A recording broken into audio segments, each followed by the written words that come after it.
Welcome, everyone. Today's episode is a really special one for me because I'm joined by someone who has been part of my life for many years and has supported me through some incredibly important chapters, both personally and professionally. My guest today is Holly Waters, co-owner and chief fitness officer of Fitness Alive. Holly is a Drexel University graduate, former Division I swimmer, certified personal trainer, and one of the most sought-after swim coaches in the Philadelphia region. She was named Philadelphia Magazine's best personal trainer and has helped countless people, from infants to adults, feeling stronger, more confident, and more at ease in their bodies and in the water. But what makes Holly so special is that her work has never just been about fitness. I trained with Holly for years during some of the most stressful seasons of my life as a practicing attorney. She helped me become stronger, not only physically, but mentally and emotionally. She was there during moments when I was navigating difficult professional environments, learning to find my voice, and trying to reconnect with a sense of agency and joy. She also helped me face one of my biggest fears, the water. At 29 years old, I decided I wanted to complete a half triathlon before turning 30, despite being terrified to swim. Holly taught me how to swim and make it to the finish line. She also trained me through all three of my pregnancies, taught all of my children how to swim, and over the years became not just a coach, but a dear friend and a tremendous source of encouragement and support. In today's conversation, we talk about movement, not just as exercise, but as a path towards confidence, resilience, empowerment, leadership, grace, and sustainable strength. We talk about overcoming fear, building confidence, finding mentors and cheerleaders, and what it really means to love what you do without overdoing it. I'm so excited to share this conversation with you. So with that, a huge welcome, Holly. Thank you. So happy to be here. So happy to have you here with us. And for those of you who don't know Holly, can you tell us a bit about yourself and some about Fitness Alive and the work that you do? Well, I'm Holly, and I absolutely love every bit of movement, fitness, and fun. I left corporate America and came into fitness years and years and years ago. And when I became a sole proprietor, I was both land and sea. And so I did water and land, and I loved every bit of it. I was so blessed with a friend that decided to become my partner. And we blew out the swim portion. And we currently do anything from lap swimming to babies in the water, learning how to be confident and trusted with their best friends in the water. We do privates and semi-privates and group classes, and we do water fitness. You're And we've been probably really working a lot with the community lately. Yes, and that I think has been a staple, well, since I've known you for decades upon decades, and that has come through for as long as I can remember. And you are probably the only other human being, other than my husband, who I would hand over maybe my first son was 6 months old. He was pretty tiny. And to hand over to another human being in the water, no less, I trusted you full heartedly. And because of that trust and because of your passion for what it is you do, all three of my boys swim. So you've extended a lot of ease to a mom who was a bit concerned about that. Well, you should be. That's your prized possession. Yeah, That's your babes. Those are your babes. you're you also shared something that really resonates with me, having stepped away from a job, a corporate job, and pursued something that maybe wasn't the most common route, but really that calling when we can connect with that and we care and we want to help others. I think it that inner compass makes it feel natural in a sense. But what drew you to pivoting from corporate to training on land and eventually water and creating this incredible business? I feel like I've been a lifelong mover. Hmm. And I don't know, I've always had passion for fitness. Um, there's a memory that my mom always brings up, and she's like, I would go into your room and you were like on the television watching Denise Austin, who was like a fitness instructor at the time, who's like still like my heart. And I was doing that at like a really young age. Yeah. I Yeah. ran a lot with my dad. My parents were divorced, and that was like the way we got together. And I just always had cheerleaders in my life, and I've always been coached. Yeah. So it was like so natural to like become the cheerleader and try and help others such as I've been helped. Like I feel like there's, like we always talk about, there's a full circle, right? Yeah. You're Yeah. helped, and then all you want to do is help. Yeah. Yeah. It ripples out. But I'm convinced you came out of the womb in beast mode. I don't know. I can picture you, and now I see it in what I see come through with your daughter. I feel like she's following in your footsteps.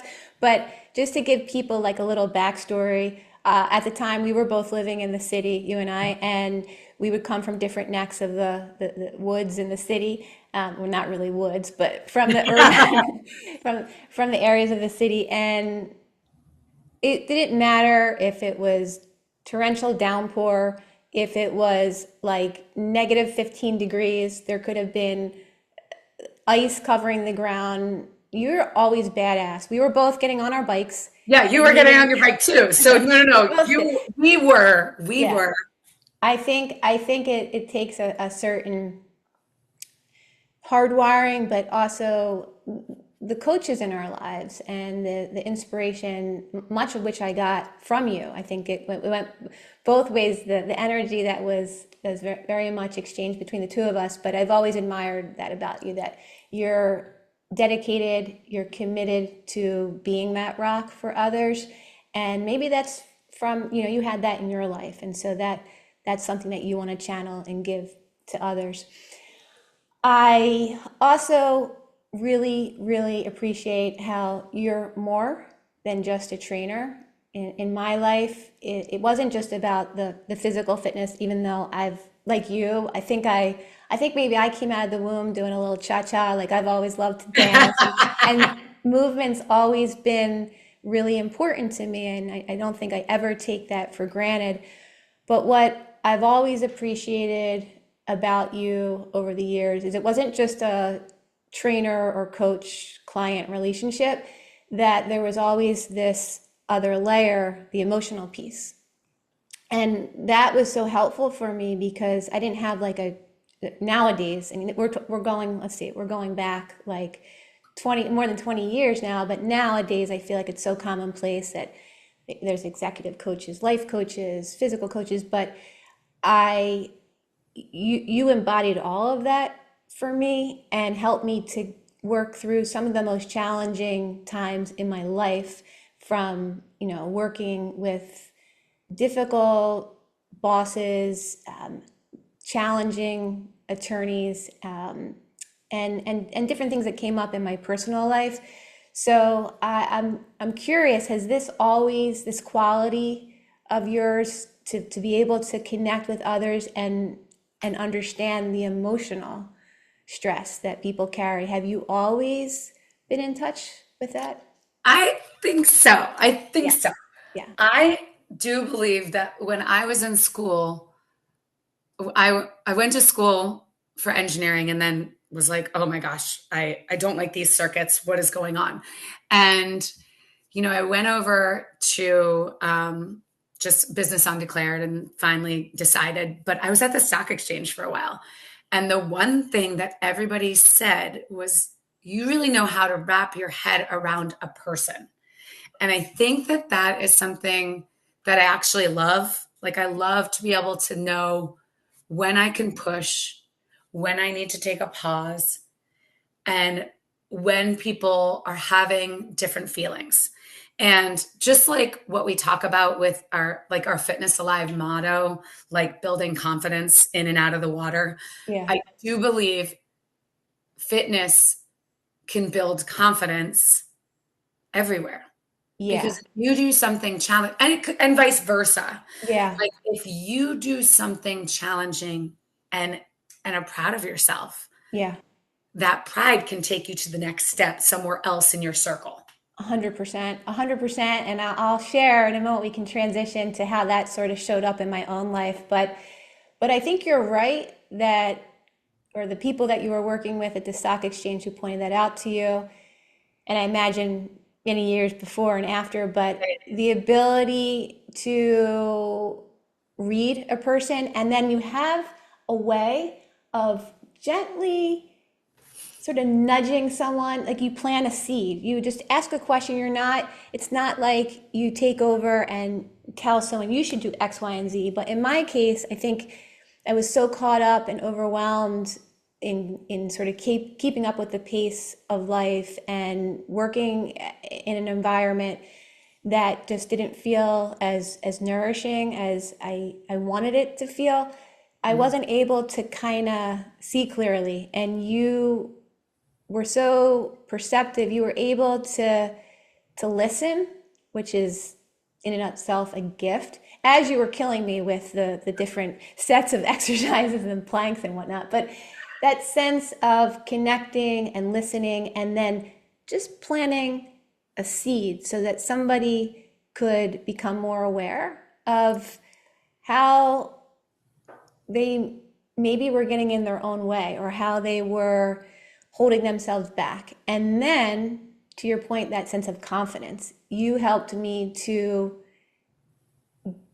find my voice, to become more vocal about my own needs, and to identify what wasn't working for me. So it really did help me to become more confident. Not only did I become more confident because I was getting physically stronger, but from a mental and emotional standpoint, you were that source of strength.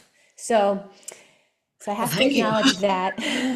And I have to tell your husband when we get off here, just to like deflate your ego when everything is done. But I do wanna segue into the mind body connection, and how we can use movement and physical strength to become more mentally resilient.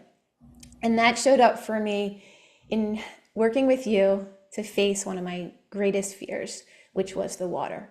And I'm consciously saying water, as a Philly born human being. I want to say water, but I'm going to try and pronounce it water. And I was terrified, as you know, I was terrified of the water. I had tubes in my ears as a young child up until maybe I was 5 years old or so.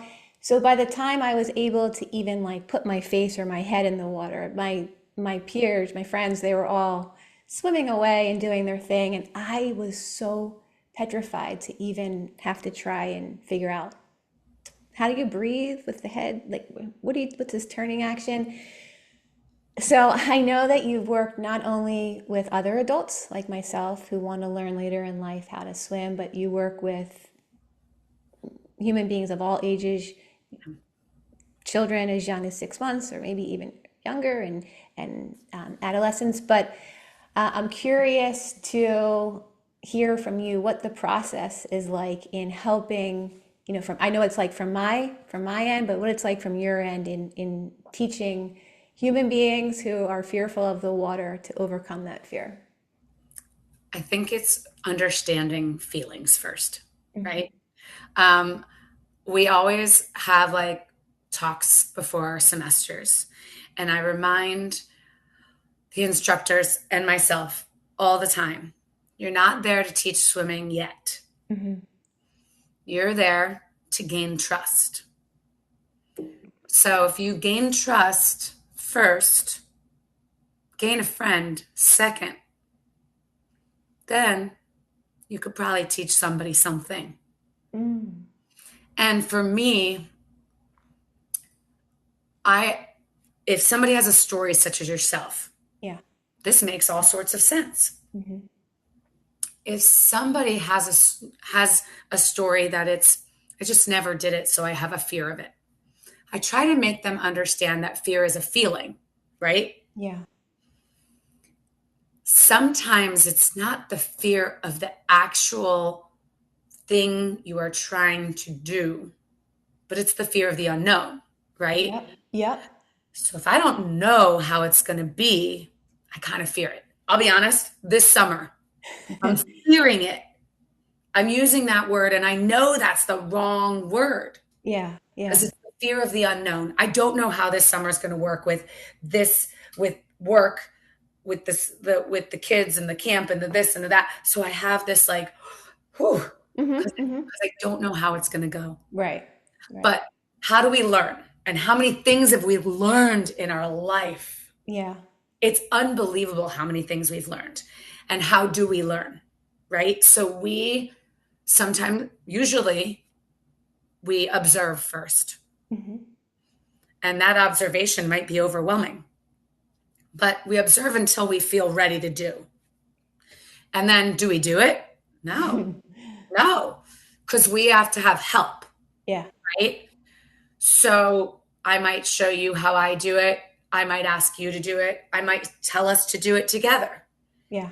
Then, after a while, when I see where people are comfortable, then we can take it and say, no, it's your turn Yeah. by yourself.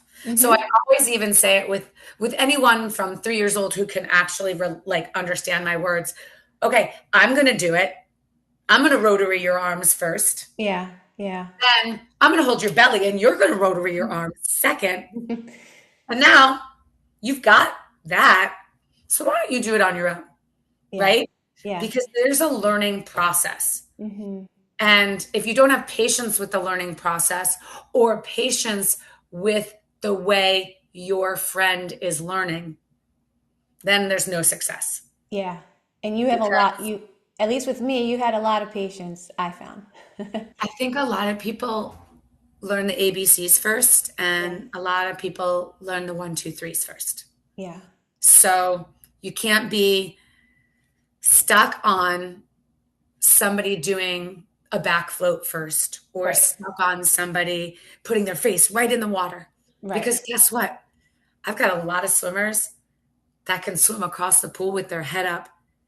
And you and I both know that that's really hard. Yeah.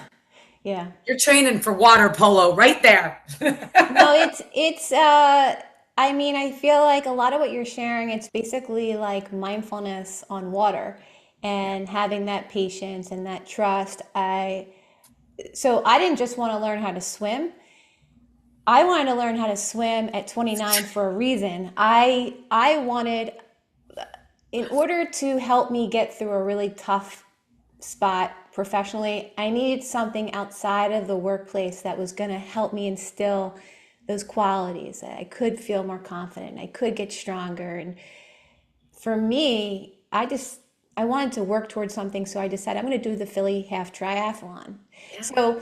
So just to put it for the people listening or watching who are not from Philly, of course, a triathlon, you have the running and the biking, which I had down. The missing piece, the part of the puzzle that was not there was this swimming part, but it's not just swimming like in a pool. We're talking about the Schuylkill River, which can feel like as black as the shirt that you're wearing. Like you can feel Right. like you're in the black abyss and you can't see a thing. And you worked with me. I think it was a matter of months. It really wasn't. It was consistency. And I was getting in the pool on my own in conjunction with working with you. But it didn't, it took a lot less time than I thought. But that trust and your patience with me, and then sort of assisting me. But then I'll never forget when we were in a lane together and we were swimming side by side. And I was like, wow. And so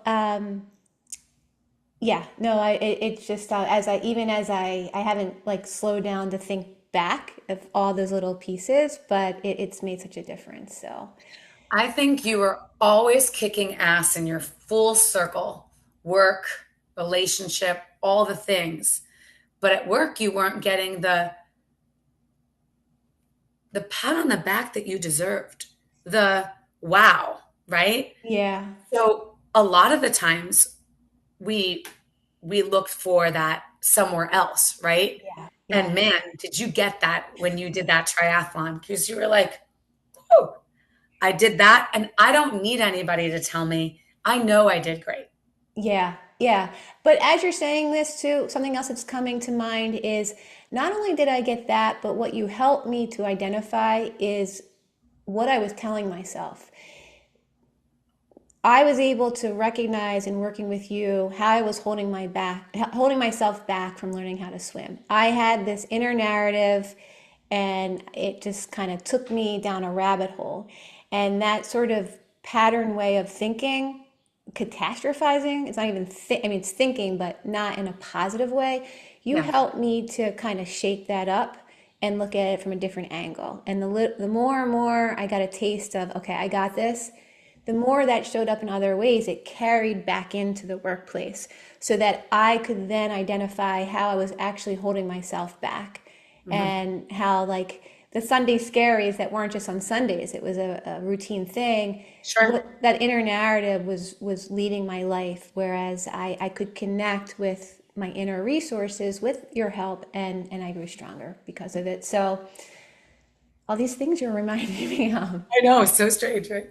So you mentioned a few moments ago about worrying about the summer and not knowing. Now the two of us, we have families. When we first, I maybe I was married when I first met you. You weren't married. Kids weren't in the picture. I know for both of us, but here we are.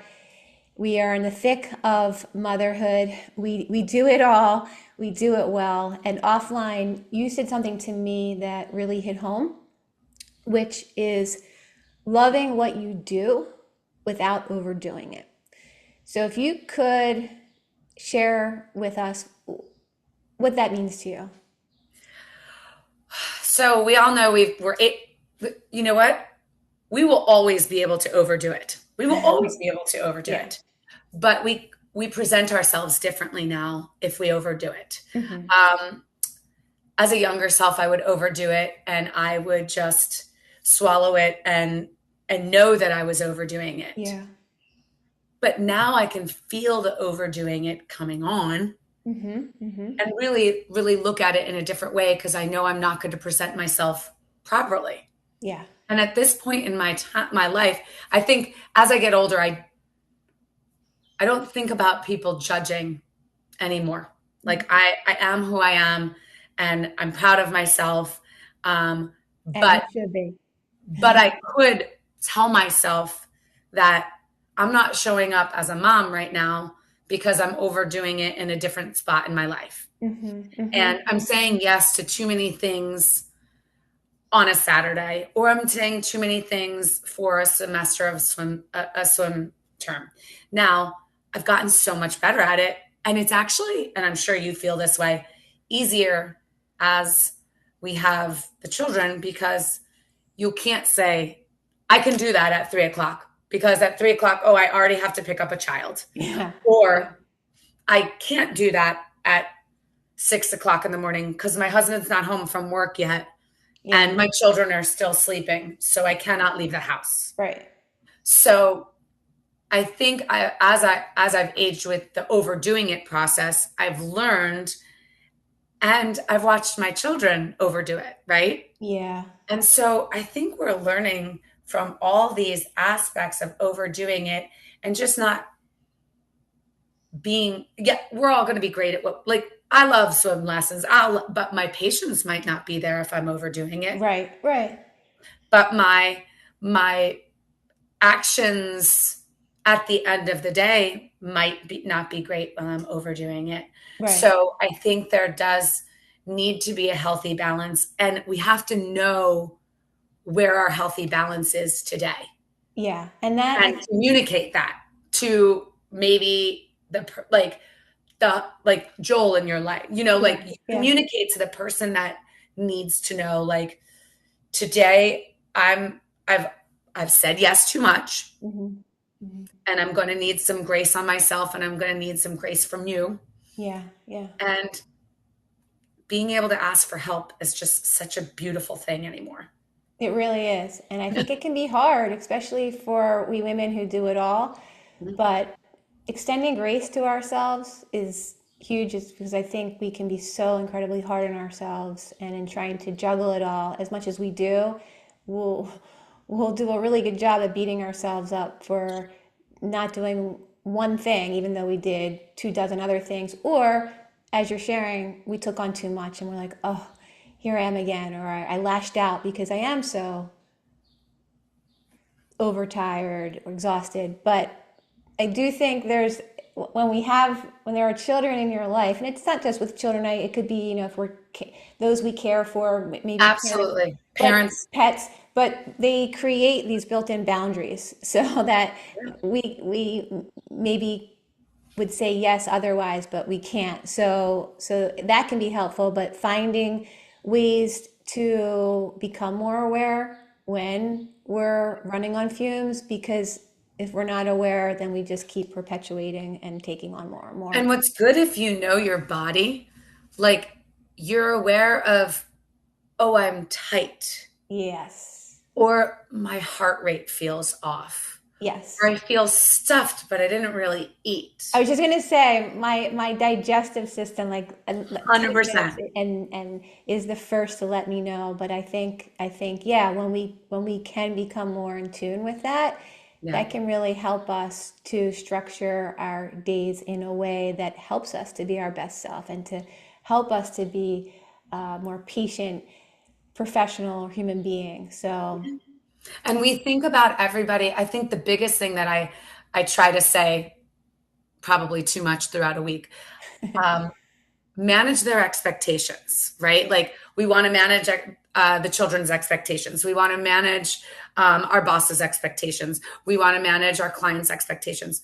But what we really always have to do is manage our own expectations of ourselves and other people. yeah, yeah, And and if you can control that, which is easy to say, hard to do, yeah.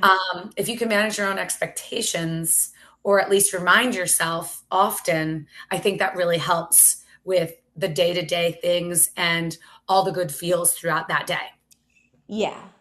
I from personal experience, I notice have a tendency to set that bar incredibly high for myself, whereas Yeah. somebody else, maybe my child, I would be offering them some kindness and saying, "Oh my gosh, take it easy, relax." And sometimes we're not as inclined to extend that kindness, that rest and relaxation to ourselves. But again, when we can notice how we are being towards ourselves or others, that becomes an opportunity to loosen the reins a bit.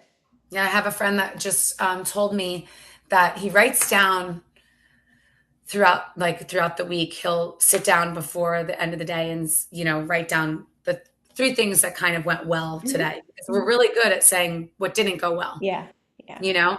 And if we at least remind ourselves the things that went well and how it made you feel, because you always want to have a good feel, right? yeah, yeah. So it's always hard to remind yourself that the positives really do outweigh the negatives. Yeah, we are hardwired. It's from an evolutionary standpoint. We're much more in touch with the negative. But getting back to something you shared a moment ago, the more and more, even those very, very, very teeny tiny moments of goodness and joy and the visceral, the feelings within the body, the more we lean into those, the more we soak them in, the more they show up for us. So Sure. it's so important. I love what your friend does, because I think in our heads and on paper, the list could be endless for where we think we could have done better, or we could have done something differently. But just gathering those good moments, those pleasant experiences, the joy,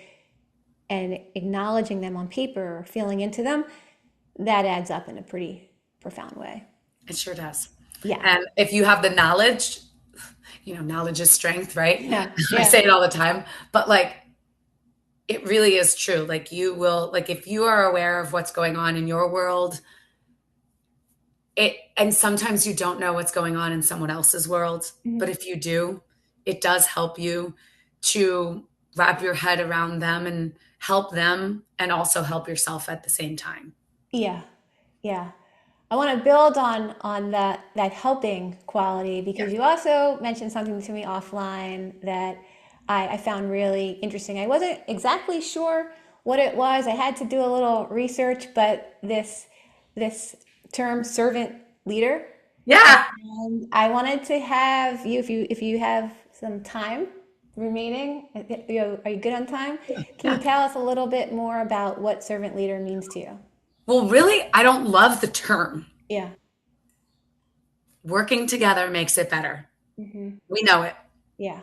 Yeah. Like when you are on different pages with someone in the household, Yeah. you need to like communicate and see how you guys can come to terms, right? If you guys are if there's something going on at work and we are thinking this way and some people are thinking this way, we need to see if there's a middle ground or why it should go one way or the other. Yeah. So I truly believe that when I'm present, it helps me help others. So I really do believe I want to be in it. Like I I'm still in the water. Hmm. I'm still I'm doing better. I do want to enable everybody to do amazing things because they are amazing people and we have an amazing team. We Yeah. really do. And I don't want anyone ever to think, oh, Holly's on the meeting again. She Yeah. must not think we've got this. Yeah. I know they've got this. But I do. I like to be involved. I like to put my 2 cents in. And it's not, I do remind everybody I don't want to overstep, but I want to work just as hard Hmm. because I want us to be in it to win it together, to Yeah. make the day better for not only ourselves, but the team, but the Yeah. clients. I want Collective. everyone to be at the end of the day saying, wow, that was just a great day. And that doesn't happen. Collective.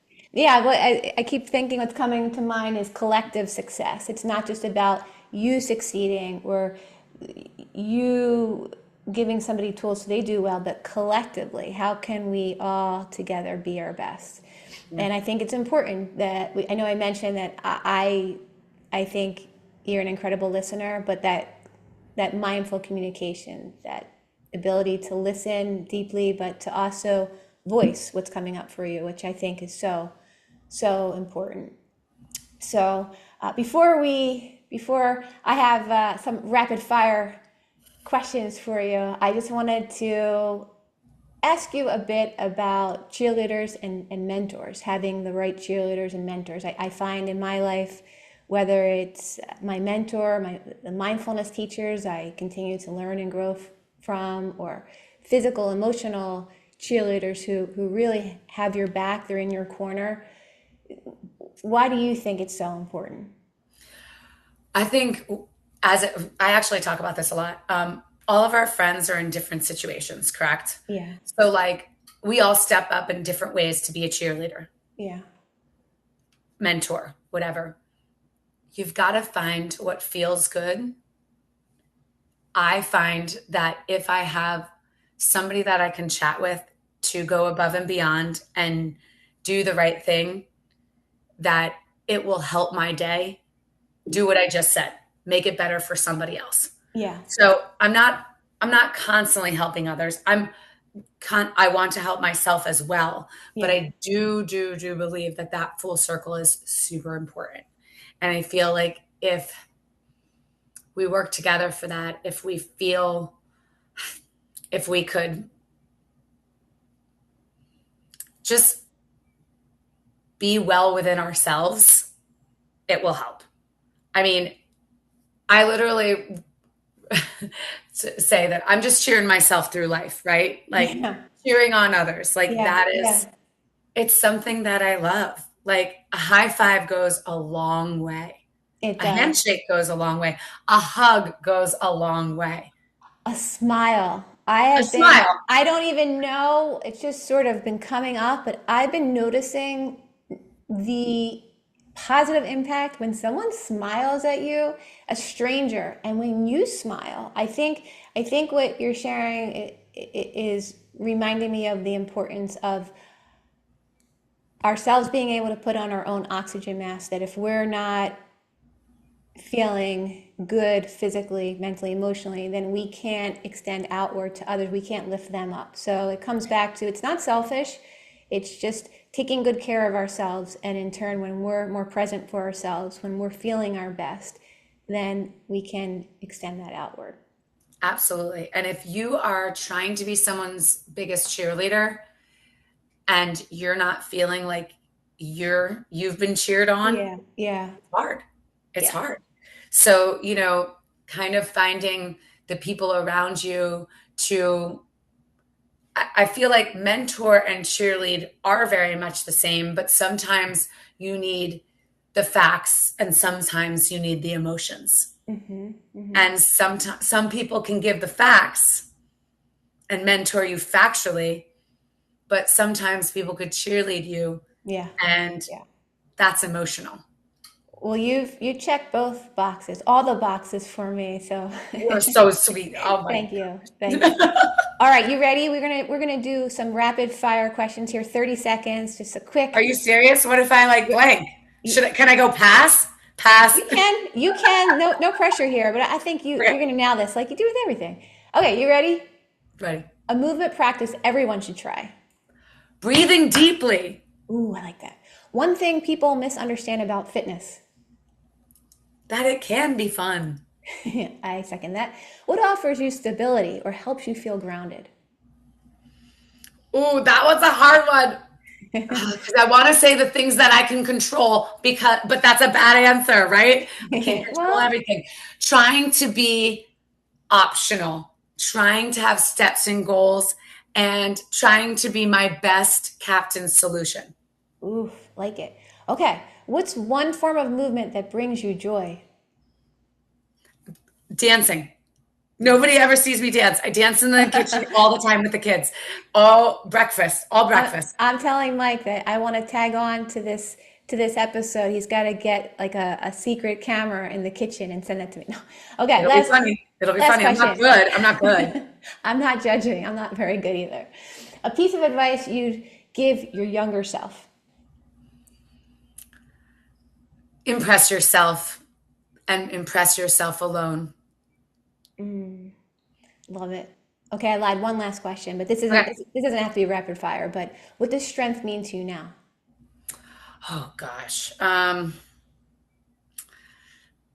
Knowledge. Knowledge. Have to Like agree. knowledge is power. Yeah. Yeah. Strength is knowledge. Because I think if you are knowledgeable about your body, Yeah. you can be strong that day.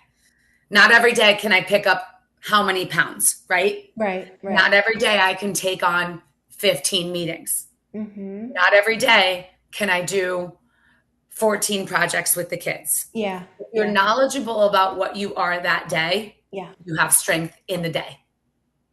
And knowing that your strength is different, maybe not only in the day, but in the hour. Right. Right. It's going to change day to day or moment to moment, depending on the context. But I think you're spot on that when we can be knowledgeable of how we're experiencing any given moment, that is what allows us to use wise discernment to make healthy choices for ourselves and for Yeah. others. So before we close out our time together, if someone wants to connect with you, if they want to, maybe like me, they want to learn how to swim, or they want a child to learn how to swim and they want to train with you or your team, how is best for them to reach out to you? Our website is absolutely the best probably way to get there. We're at fitnessalivephilly.com. We have socials, of course, Fitness Alive Philly. Um, you know, our team is amazing. They really are. People will call and be like, Holly, who should I be with? And I'm like, I don't know. Everybody. Mm-hmm. Everybody. You should be Mm-hmm. with everybody. Yeah. But that's the best way. I mean, my personal Instagram, I'm open. I'm not, I don't have a lot of boundaries, which is probably bad. Yeah. No, I'm the same way. But I love nothing more than connecting. I realized I wasn't networking enough. And I brought it to the table. It's on my like monthly routine. I want to network more. I want to talk about how great this business is. I want to talk about how great my partner is, how great the team is, how great we've grown and what we're doing and what's next and what we think and who knows, you Yeah. know? So I'm really, really open. I'll give you my cell phone number. Careful. Don't let Mike hear that. Well, I'm so proud of you. You've been, as someone who has started my own business and is a So woman, amazed by you. thank you, is a mother, you've been a huge inspiration for me. I'm so grateful to have met you years and years ago, and I'm so honored to have had you on my show and for you to share your wisdom with others. So from my heart to yours, thank you so much, Holly. And I will be sure to include all the information for people to connect with you in the show notes. Courtney, thank you so much. This was absolutely not only fabulous to connect, but so much fun to see your face for this long. I know. I miss you. Lunch soon, I was going to say now an in-person get together. Yeah, for please. sure. All Okay. right. Well, take care, and everyone else, be well and have a great day.